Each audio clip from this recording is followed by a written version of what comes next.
بھارت سے شائع ہونے والا روزنامہ دی مسلمان دنیا کا واحد اردو اخبار ہے جو گزشتہ 94 سالوں سے ہاتھوں سے لکھا جا رہا ہے۔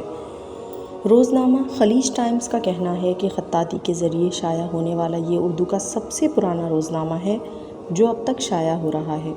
پرنٹنگ اور کمپیوٹر کی جدید ٹیکنالوجی کی دستیابی کے باوجود دی مسلمان پرانے طریقے پر شائع ہو رہا ہے۔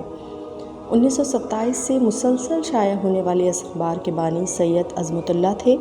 شام کے 4 صفحات پر شائع ہونے والے اس اخبار کا دفتر 800 مربع فٹ کے ایک کمرے پر مشتمل ہے، جس کے ایک کونے میں خطاطی کا کام ہوتا ہے۔ خطاطی کا عملہ 6 افراد پر مشتمل ہے، جن میں 4 خواتین ہیں۔ ایک خطاط کو ایک صفحہ 3 گھنٹوں میں تحریر کرنا ہوتا ہے۔ دی مسلمان کے پاس ساری سہولیات نہیں ہیں، صرف دیوار کے 2 پنکھے، 3 بلب اور ایک ٹیوب لائٹ ہے۔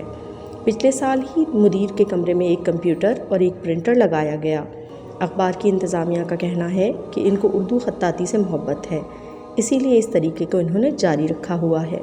اس اخبار کے 3 رپورٹرز ہیں۔ اگر کوئی خطاط بیمار ہے تو اس کی جگہ دوسرے کو ڈبل شفٹ میں ڈیوٹی کرنا ہوگی۔ ہر خطاط کو فی صفحہ 60 روپے معاوضہ دیا جاتا ہے۔ دی مسلمان کے تقریباً 23,000 صارفین ہیں جو ہر سال $10 تک ادائیگی کرتے ہیں۔ اس اخبار کی قیمت 75 پیسہ ہے۔ اخبار کی انتظامیہ کا کہنا ہے کہ ڈیجیٹل کے اس دور میں ہاتھ سے لکھا جانے والا اخبار چلانا ایک بہت بڑا چیلنج ہے۔